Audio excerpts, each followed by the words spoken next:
Всевышний Аллах сказал: «Знамением в Его царстве станет то, что к вам явится сундук с миром от вашего Господа. В нем будет то, что осталось после семьи Мусы и семьи Хаарона». Этот аят, братья мои, указывает нам на истинную важность и на то, что мы должны остановиться перед ним и выяснить это. Этот аят связан с нашими днями, которые мы сейчас проходим, связан с днем рождения нашего Господина, посланника Аллаха, да благословит его Аллах и приветствует. Всевышний Аллах ниспосылает милость сыновьям Израиля, возвращая им сундук с теми вещами, которые в нем находились. А что там находилось? Посох, остатки одежды и другие вещи, принадлежавшие нашему господину Мусе и Хаарону. Сам Коран поясняет, что он ниспосылает им все это как милость, в том смысле, что Коран поддерживает внимание и озабоченность сыновей Исмаиля этими воспоминаниями наследия. Эти наследия равны тем наследиям, которые мы празднуем ради них в наши дни, в день, когда родился наш Господин, посланник Аллаха, да благословит его Аллах и приветствует. Даже больше, чем это. В нем находился посох, который принадлежал Мусе, и еще там могла быть тюбетейка, которую он носил, также несколько страниц Торы. Сегодня у них находится Тора, однако она полностью изменена. Всевышний поддерживает внимание и озабоченность сыновей Исмаиля этими наследиями и празднование в честь них. Разве это не так? Было бы не так, он не возвращал бы этот сундук таким необычным способом, что именно ангелы несли его. А сыновья Израиля торжественно радовались возвращению этих наследий. Это, как я вам раньше говорил, пояснение простых вещей. Если бы нам захотелось в наше время праздновать, подобно этому празднованию, ваххабиты обвинили бы нас в неверии. Если бы мы праздновали в честь этих вещей, которыми пользовался наш Господин, они бы обвинили нас в неверии, я уверен, что они обвинили бы нас в неверии. Всевышний Аллах вернул сыновьям Исмаиля сундук, в котором не находилось больше ничего, кроме этих вещей. Да, там находились некоторые вещи, принадлежавшие одной семье, унаследованные от своих предков, которые ушли много лет назад. Несмотря на это, божественное объяснение дозволило празднование в честь этих наследий, как о воспоминаниях, связанных с кем? С одним пророком из пророков, нашим господином Мусой. А точнее, святы эти наследия из-за святости нашего господина Мусы и из-за святости нашего господина Исы. Понимаете? Если Господь наш утверждает, что наше внимание, наше празднование связано с наследиями праведных людей, тогда как же это не может относиться к празднованию наследиями пророков? Муслим передает в своей книге достоверный хадис, и другие тоже рассказывали об этом, где пророк, да благословит его Аллах и приветствует, говорит: «Почвой нашей земли, слюной одного из нас, это принесет исцеление нашему больному с дозволения нашего Господа». Почвой нашей земли, слюной одного из нас, исцеление нашему больному. Этот хадис достоверный, и никто не может считать его слабым. Хорошо. Пророк говорит: «Почвой нашей земли». Почему это так? Потому что это почва нашей земли. А к кому это отнесено? Пророку, да благословит его Аллах и приветствует. Эта земля такова, кто ищет исцеление в ней, Аллах исцелит его. А когда ты проявляешь уважение земле, которая относится к посланнику, тогда ты возвеличиваешь кого? Нашего господина посланника Аллаха. А когда ты возвеличиваешь посланника Аллаха, ты возвеличиваешь его пророчество. А кто дал ему величие? Всевышний Аллах. Слюной одного из нас. Одного из нас он имеет в виду посланника и праведных людей вокруг него. В этот круг входят Абу Бакр, Умар, Усман и наш господин Али. И все праведные люди, да будет доволен ими Аллах. Да, он говорит, это принесет исцеление нашему больному. Божественные разъяснения и убедительные доводы пророка искореняют настойчивость этой темы в основе. Да, действительно, искореняют настойчивость, несмотря на это, они все-таки проявляют упорство. Что я хочу сказать вам? Если бы Мухаммад, да благословит его Аллах и приветствует, появился сегодня и сказал, что дозволяется посредничество с посланником Аллаха и дозволяется праздновать день рождения пророка, я тоже поздравляю день моего рождения. Тогда они сказали бы, что ты ошибся.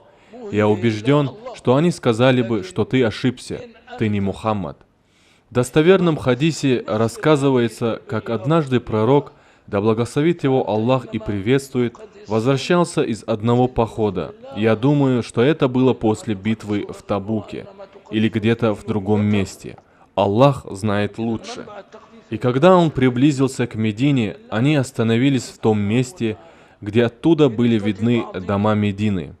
Посланник Аллаха произнес перед своими сподвижниками речь. Он сказал: «Это Медина».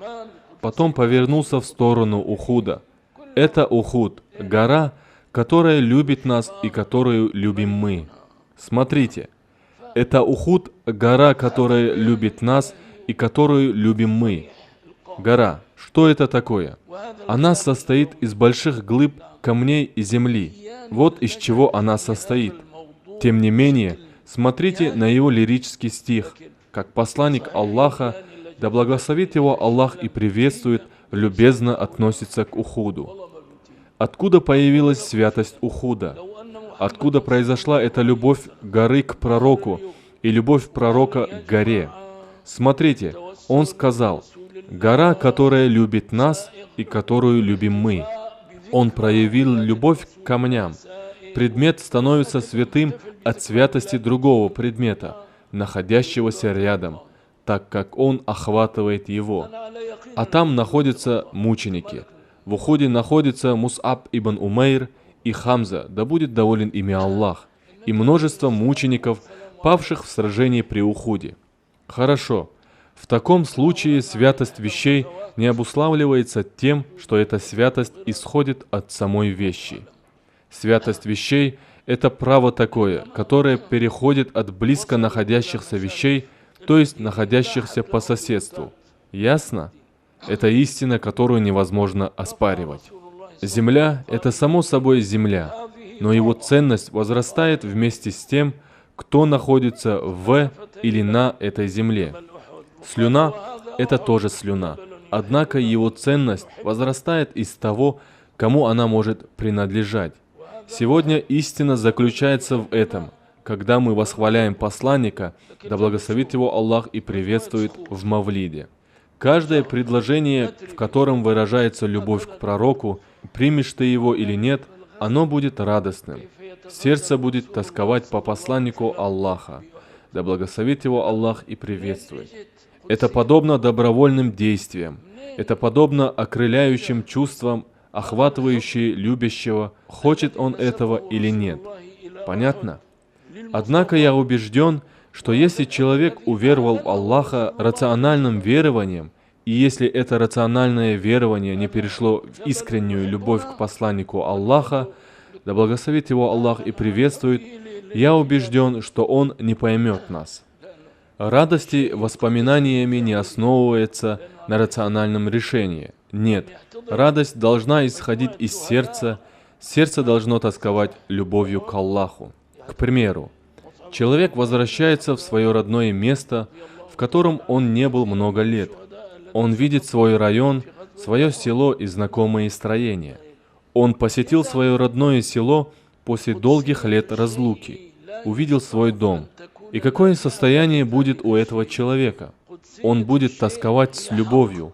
Его будут окружать знакомые места, он будет чувствовать себя в волнении от душевных воспоминаний, переживаний. Он почувствует в душе воспоминания и переживания прошедших времен. Эти волнения и любовь происходят от того, что он видит стены, среди которых он жил, и дерево, под которым он лежал, места, где он играл в детстве. Вы понимаете? И он радуется, но откуда исходит эта радость? Проявляется ли эта радость от рационального, добровольного решения или же исходит из сердца? Это проявляется от душевных переживаний. А они говорят: нет, нет, нельзя упоминать с ликованием день рождения пророка, это не обосновано шариатом. А откуда это? Как это можно сказать, что ликовать разрешается или не разрешается? А разве ликование — добровольное действие? На рефлексы переживания и волнения не возлагаются обязанности. На них обязанности не возлагаются. Например, как можно сказать, что ты не должен чувствовать голод, ты не должен чувствовать жажду? Даже сумасшедший не будет говорить такое. А почему? Я вас спрашиваю. Голод — это действие или рефлекс? А где ответ? Голод — это рефлекс. А на рефлексы не возлагаются обязанности. Хорошо тогда. Ликование, воспоминание о том, кого ты любишь — это действие или рефлексы? Это рефлекс. Тогда как можно говорить, что это дозволяется или не дозволяется? Но я одно скажу вам. Ликование и обнародование этого ликования надо проявлять только узаконенным шариатом способом.